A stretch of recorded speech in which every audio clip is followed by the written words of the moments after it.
أشهد أن لا إله إلا الله وحده لا شريك له وأشهد أن محمدا عبده ورسوله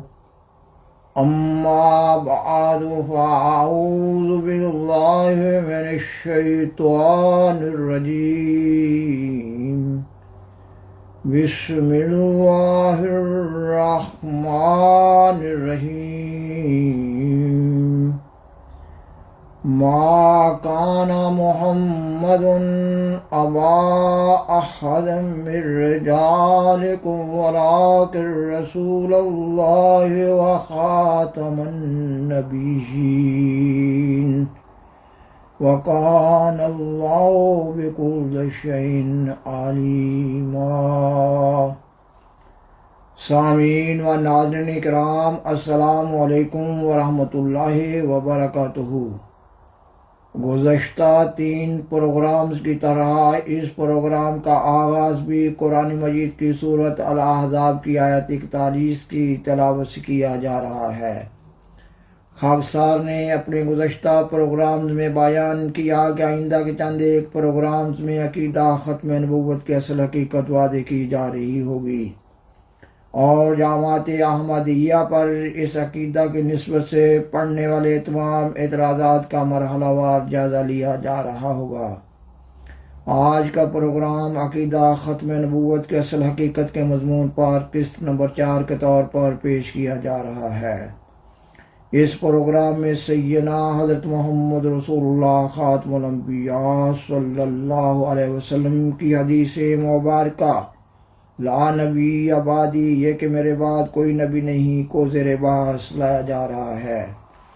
اس حدیث کا صحیح معنی اور مفہوم اور تشریح بھی قرآن مجید کی سورۃ الاحزاب کی آیت 41 کے تحت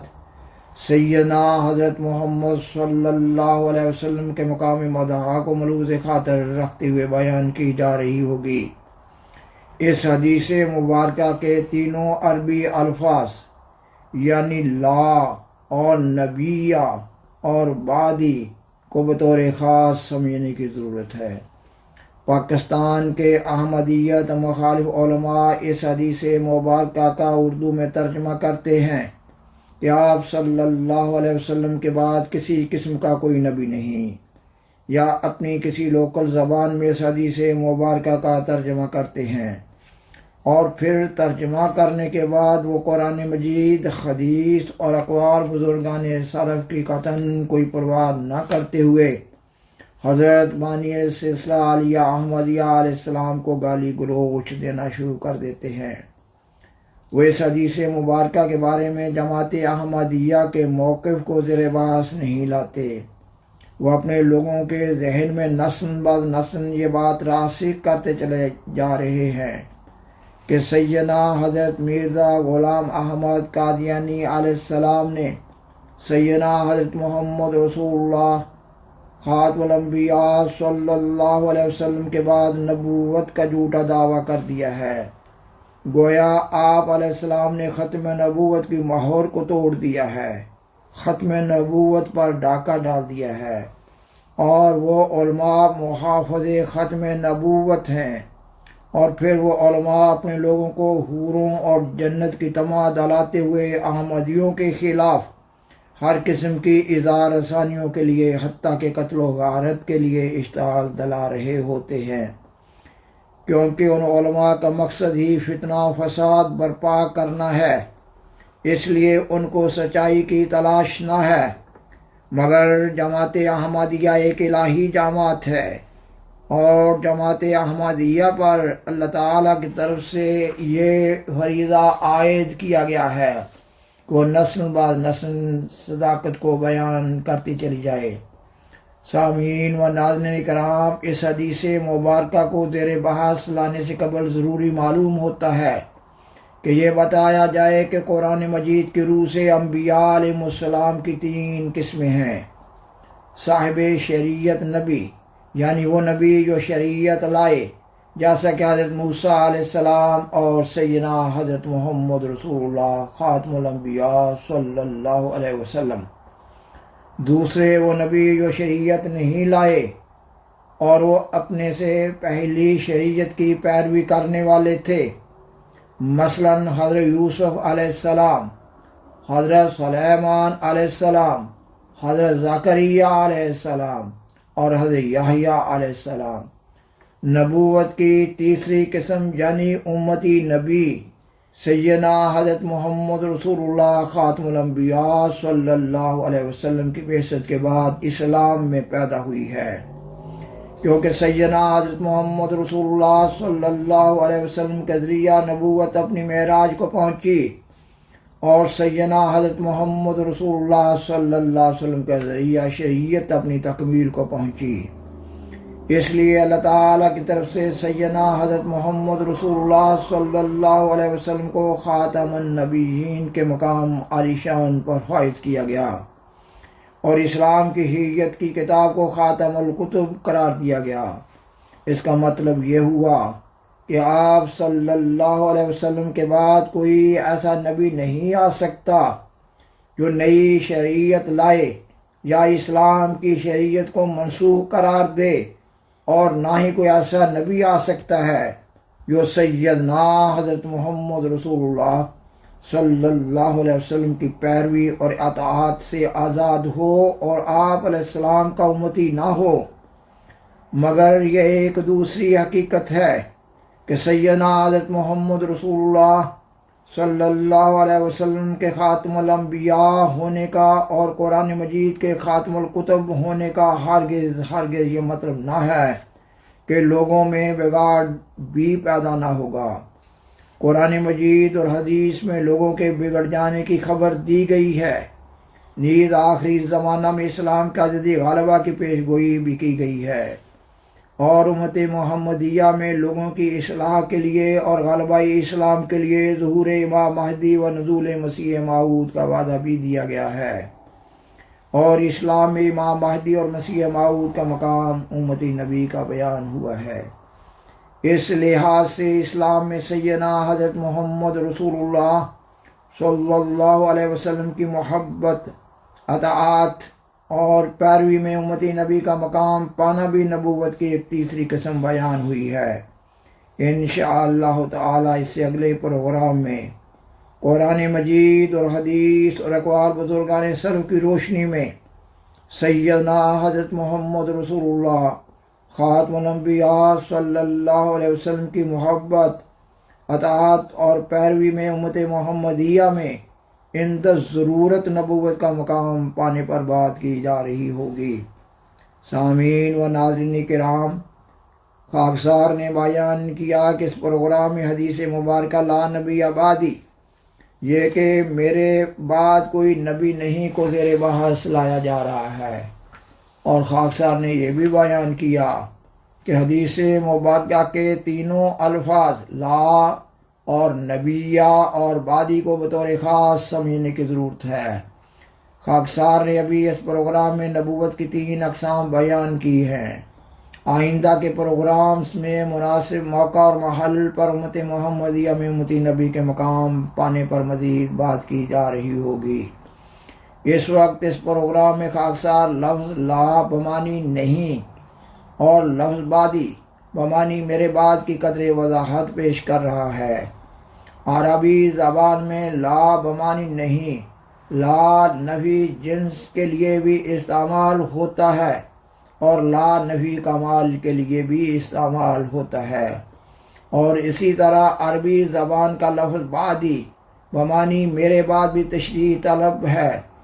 لفظ بعدی بمانی میرے بعد کا مفہوم بھی اسی حد تک محدود ہوتا ہے جو بولنے والے کے ذہن میں ہوتا ہے،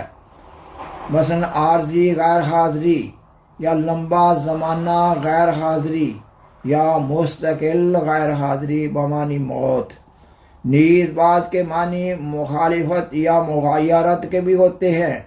یہ عربی زبان کا قاعدہ ہے، جماعت احمدیہ کا خود ساختہ اصول نہ ہے۔ قرآن مجید اور حدیث اور محاورہ عرب سے اس مضمون کو بدلائل بالوضاحت بیان کیا جا سکتا ہے۔ الفاظ لا نبی بعدی مکمل حدیث نہیں ہے۔ سیدنا حضرت محمد رسول اللہ صلی اللہ علیہ وسلم نے لفظ لا نبی بعدی مختلف احادیث میں مختلف مواقع پر بیان فرمایا ہے۔ مثلاً آپ صلی اللہ علیہ وسلم غزوہ تبوک پر جانے لگے تو حضرت علی رضی اللہ تعالیٰ عنہ کو اپنے پیچھے مدینہ میں چھوڑا۔ حضرت علی رضی اللہ تعالیٰ عنہ فکر مند ہوئے کہ شاید ان کو ان کی کسی کمزوری کی وجہ سے پیچھے چھوڑا جا رہا ہے۔ آپ صلی اللہ علیہ وسلم نے حضرت علی رضی اللہ تعالیٰ عنہ کو تسلی دیتے ہوئے فرمایا، اے علی، کیا تو خوش نہیں کہ تو مجھے ایسا ہی ہے جیسے موسیٰ علیہ السلام کو ہارون علیہ السلام، مگر فرق صرف یہ ہے کہ تو میرے بعد نبی نہیں ہوگا۔ آپ صلی اللہ علیہ وسلم کا یہ خطاب عام نہیں بلکہ خاص موقع کے لیے خاص حضرت علی رضی اللہ تعالیٰ عنہ سے ہے،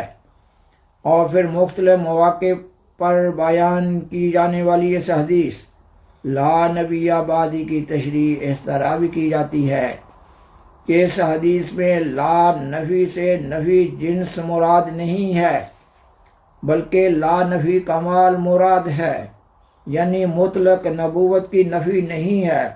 بلکہ شریعت والی نبوت کی نفی ہے۔ اس مقام پر لا نفی کمال کی ایک مثال پیش کی جا رہی ہے۔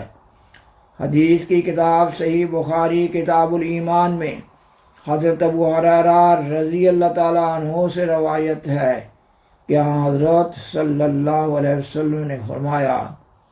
اذا حلق کسریٰ فلا کسریٰ بعدہ واذا حلق کیسر فلا کیسر بعدہ، یہ کہ جب یہ کسریٰ فوت ہو جائے گا تو اس کے بعد کوئی کسریٰ نہ ہوگا، اور جب یہ کیسر فوت ہو جائے گا تو اس کے بعد کوئی کیسر نہ ہوگا۔ کسریٰ شاہ ایران کا لقب اور کیسر شاہ روم کا لقب تھا۔ حضرت صلی اللہ علیہ وسلم کے اس بیان کے بعد کسریٰ اور کیسر نسل بعد نسل ہوتے رہے ہیں۔ اس حدیث کا مفہوم یہ ہے کہ حضرت صلی اللہ علیہ وسلم کے زمانہ میں ہونے والے کسریٰ اور کیسر کی شان جیسا کسریٰ اور کیسر بعد میں نہ ہوگا۔ اسی طرح حدیث لا نبی بعدی سے ایک مخصوص نبوت یعنی شریعت والے نبی کی نفی مراد ہے، نہ کہ امتی نبی کی نفی مراد ہے، اور یہی بزرگان سلف کا مذہب ہے کہ اب کوئی ایسا نبی نہیں آ سکتا جو سیدنا حضرت محمد صلی اللہ علیہ وسلم کی امت میں سے نہ ہو، اور نہ کوئی ایسا نبی آ سکتا ہے جو شریعت محمدیہ کو منسوخ کر دے۔ اگر اس حدیث کا یہی مطلب ہے کہ سیدنا حضرت محمد صلی اللہ علیہ وسلم کے بعد کسی قسم کا بھی کوئی نبی نہیں، یعنی امتی نبی بھی نہیں، تو پھر حضرت مسیح عیسیٰ بن مریم علیہ السلام کی امت محمدیہ کا موعود مسیح ہونے کی بھی قطعاً کوئی گنجائش موجود نہیں ہے۔ حدیث میں پیش گوئی نزول مسیحی میں مسیحی عیسیٰ بن مریم علیہ السلام کے الفاظ بطور استعارہ استعمال کرنے میں ایک حکمت یہ بھی ہے کہ امت محمدیہ میں امتی نبی کے تصور کو قائم کیا جائے اور اس تصور کو زندہ رکھا جائے۔ سامعین و ناظرین کرام، یہ مضمون ابھی جاری ہے۔ بالآخر درخواست ہے کہ برائے مہربانی اس پروگرام کو لائک کریں، دوسروں سے شیئر کریں، اور از راہ کرم اس چینل کو سبسکرائب کریں۔ جزاکم اللہ تعالی احسن الجزا، وآخر دعوانا ان الحمد للہ رب العالمین، والسلام علیکم ورحمۃ اللہ وبرکاتہ۔ شکریہ۔